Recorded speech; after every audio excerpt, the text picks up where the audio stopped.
Papa, regarde. Papa, papa, papa, papa, je t'aime. Papa, papa, papa. Suivre les médias, vous connaissez ce qui est arrivé à Los Angeles, la ville de Los Angeles, aux États-Unis. Le quartier de Hollywood, là où il y a des milliardaires. Il y avait un incendie, tout un grand quartier est parti en fumée. On dit qu'il y avait là des millions de maisons qui coûtaient des millions de dollars. Tout est parti en fumée. Donc, c'est que Jésus dit, c'est ce qu'il nous dit. Même pas seulement là. Il y a des gens ici, des voleurs, ils prennent tout. Toute votre affaire et toute une vie, ça finit comme ça. Pourquoi je me suis payé tout ça? Jésus, il y a cet aspect. L'autre aspect, c'est si vous ne perdez pas les biens, vous allez perdre le bien le plus précieux, votre vie. Vous pouvez avoir tout construit, vous avez tout. Du jour au lendemain, vous perdez votre vie. Qu'est-ce que vous avez gagné? Rien. Donc, Jésus a raison, ne tenez pas toutes les choses matérielles. Jésus a dit, il faut plutôt vous amasser des trésors au ciel. C'est quoi ces trésors qu'il faut amasser au ciel? Nos précieuses relations avec le Créateur, avec Jéhovah. Si nous avons une bonne amitié avec Dieu, c'est ça le trésor le plus précieux. Personne ne peut voler. L'incendie ne peut pas détruire ça. Même si nous mourons, c'est comme si Jéhovah l'a mis pour nous dans une banque précieuse. Donc, nos relations avec Dieu, c'est ça, nos biens les plus précieux. Comment maintenant amasser les biens dans le ciel? Notez Proverbe chapitre 27, verset 11. Nous donne le secret. Proverbe 27, verset 11 dit, mon fils, ça c'est Jéhovah qui s'adresse à chacun de nous. Mon fils, agis avec sagesse et réjouis mon cœur pour que je puisse répondre à celui qui me provoque. Jéhovah dit, nous devons rechercher à faire sa volonté. Il y a deux aspects ici. Quand nous parlons de faire la volonté de Jéhovah, chercher à le faire. Le premier aspect, c'est notre zèle dans l'œuvre que Jéhovah nous a dit d'accomplir dans ces derniers jours. C'est quoi? Tous les témoins de Jéhovah le savent que nous devons prêcher le royaume instauré. Nous devons prêcher. Et pas seulement prêcher de façon symbolique, prêcher avec zèle. Au début de ce discours, je voulais parler de mouvement. C'était un homme zélé pour sa prédication. Au point que deux anciens ont pu vous conseiller et dire, cher compagnon, diminuez un peu votre zèle, vous allez tomber malade. Chacun de nous, soyez zélés pour l'œuvre.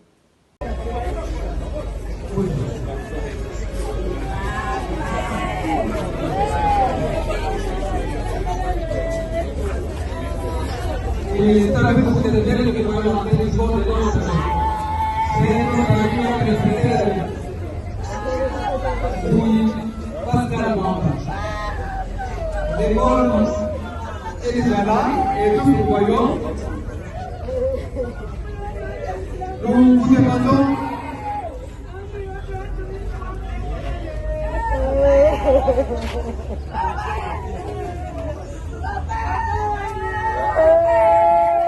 les membres de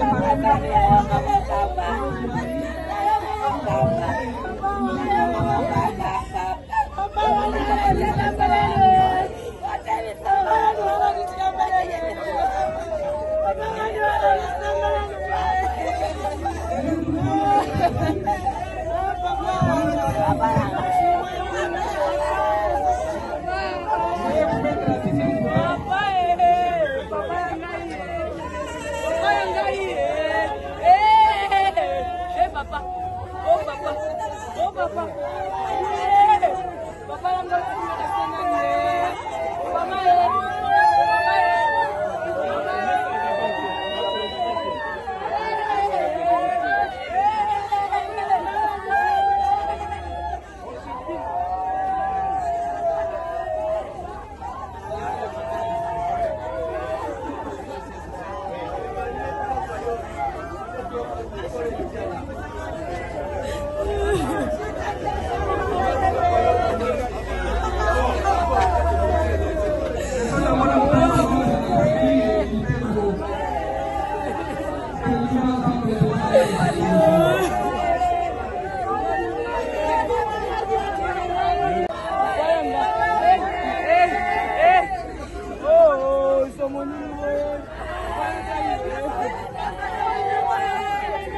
Bon, merci, monsieur le modérateur.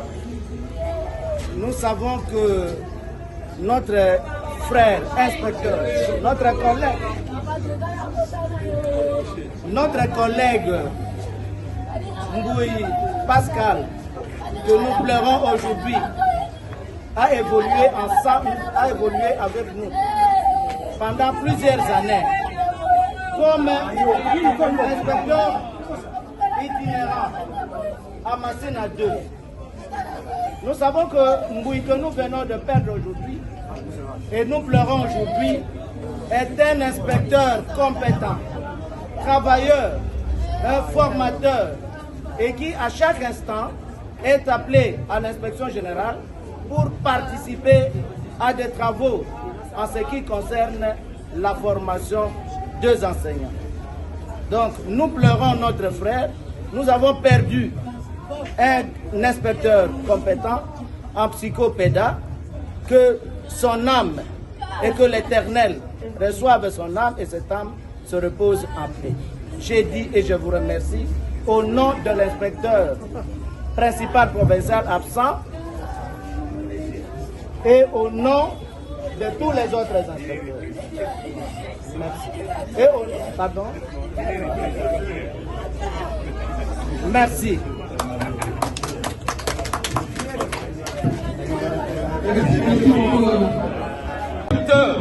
Du pôle secondaire Massena 2 avait reçu la douloureuse nouvelle de la mort prématurée de notre cher camarade Mbouy Pascal. Adressant l'expression de notre vif regret, de tout notre chagrin Je tiens à dire, en ma qualité de collègue de service, que nous avons perdu un collègue de haute marque qui s'est distingué par son savoir-faire, par ses connaissances très remarquables dans les services. Mbouyi était un homme de tous. Très souvent, il était reconnu sous le nom La République. On l'appelait fils du pays. Il s'est toujours distingué dans son exercice inspectoral, au pôle, à la province, voire même à l'IG, dans son travail et dans son verdict. Dans l'exercice de son devoir comme père de famille, collègue de service, Mbouyi était un laborieux, un consciencieux, un modeste. Sa mémoire fait honneur à tous ceux que sa disparition plonge dans un deuil cruel. Il laisse à présent un noble exemple à nous, ses collègues du pôle, de la province et de l'IG. Et s'il n'a pas reçu toutes les récompenses qu'il méritait, Mbouyi ne laisse pas moins de souvenirs de sa vie passée et des travaux qui feront de lui un monument vivant. Au nom de l'IPP d'Yangenda, de mon chef de poule, Emmanuel Lubama, et de toute la communauté Massina 2, j'envoie un adieu suprême et du profond du cœur à ses chers collègues Mbouyi, que son âme repose dans la paix éternelle comme elle a vécu dans les biens sur cette terre de nos ancêtres. Que sa famille ici présente veuille bien accepter le respectueux et douloureux sentiment de nos condoléances. Je vous remercie. Merci beaucoup, le représentant des enseignements comme lui. Il a quelque chose à nous dire. Ce qu'il avait trouvé sur Mbouyi, Pascal. Et nous respectons beaucoup l'inspecteur Mbouyi, frère Mbouyi, papa Mbouyi. Monsieur Enoch, vous avez le micro. Merci beaucoup pour la parole. J'ai évolué avec l'inspecteur Mbouyi, ça fait déjà plus de 16 ans. C'est vraiment un ami. C'est quelqu'un qui savait vivre avec les autres. Sur le plan théocratique ou religieux, c'est mon compagnon de service. Il est venu me voir, on m'appelle le sujet. Qu'est-ce que je retiens de l'inspecteur Mbouyi Pascal? Plusieurs qualités. D'abord, c'est la résilience. Peut-être il y a des gens qui me connaissent, mais qui ne comprennent pas quelle épreuve Mbouyi a traversée tout au long de sa vie sur la terre. Il a toujours parlé. Dans le milieu professionnel, Mbouyi est très bien connu. Les prédécesseurs ont évoqué beaucoup de vie, je ne vais pas me répéter. Mais je voudrais souligner que Mbouyi était un homme généreux, hospitalier, chaque fois que vous apparaissez dans un milieu, pour ceux qui le connaissent, il avait un cri. Ces cris venaient soit de lui, ou soit de la personne qui le connaît. On a déjà souligné ici, nous allons répéter de la République. Papa Yango, ça fait mal lorsque nous avons perdu cette pays ici. Et néanmoins, nous savons que Papa Bouy, il est peu ouvert. Bouy Pascal ne retenait pas ses sentiments. Ce qu'il ressentait, c'est ce qu'il disait. Même à ses supérieurs, je crois qu'ils sont là. Je ne vais pas les comprendre. Ce que Bouy pensait, c'est ce qu'il disait. Peut-être qu'il était incompris, malheureusement. Aujourd'hui, nous avons pris ces Baoba, un expert de son état, quelqu'un de Papa Mouy Pascal, l'inspecteur, le frère. Nous avons son collègue de la tombe. Son collègue Yata, si je peux le voir.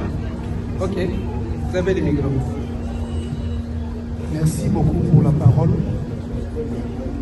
Ça, c'est vraiment une perte énorme.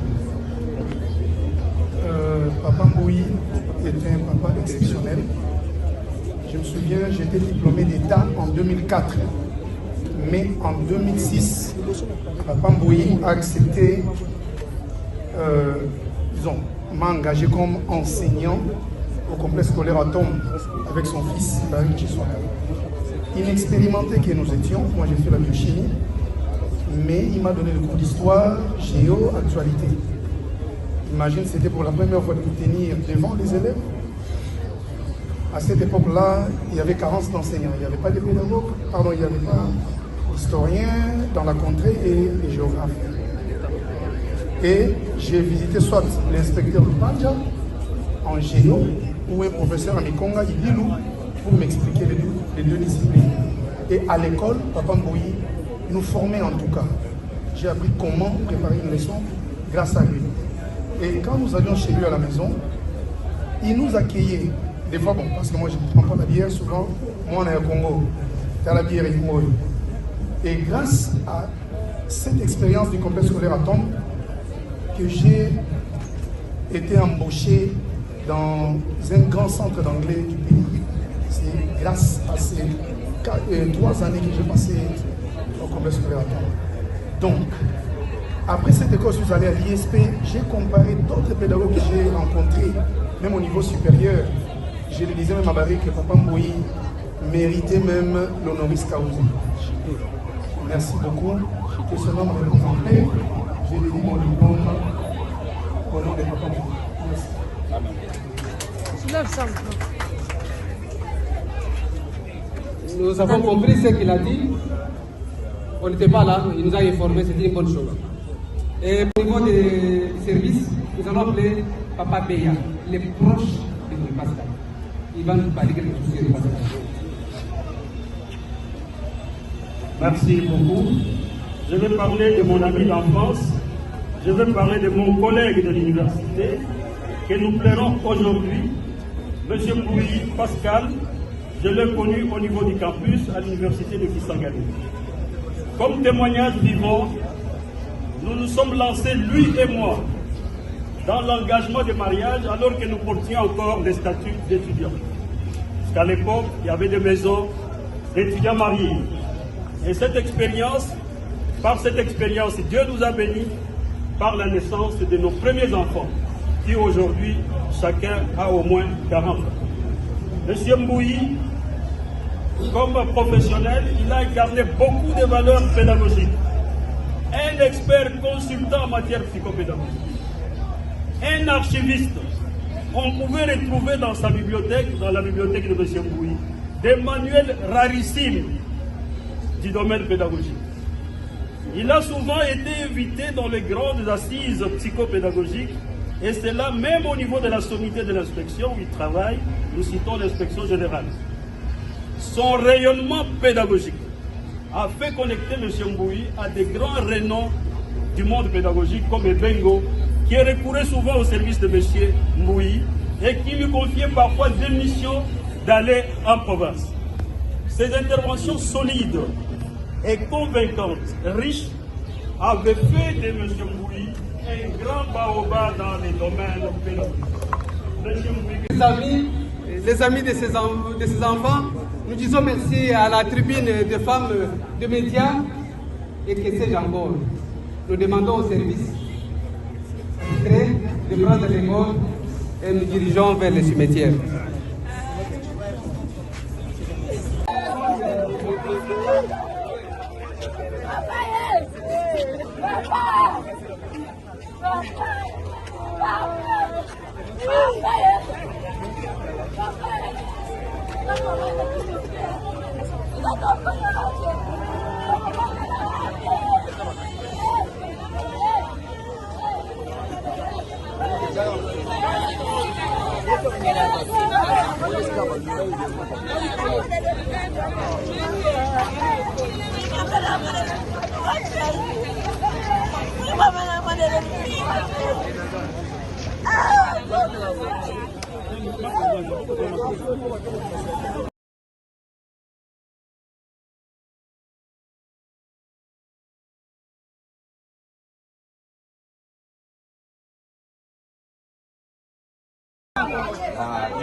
Baissez l'escalier, s'il vous plaît.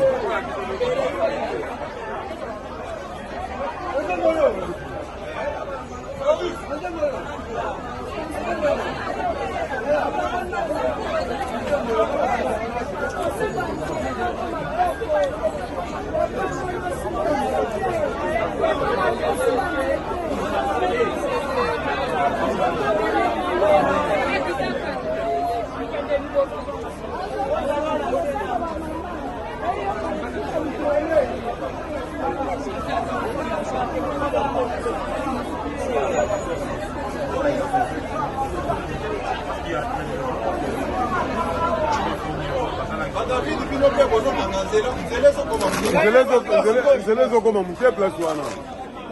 Ngana matino sikoya.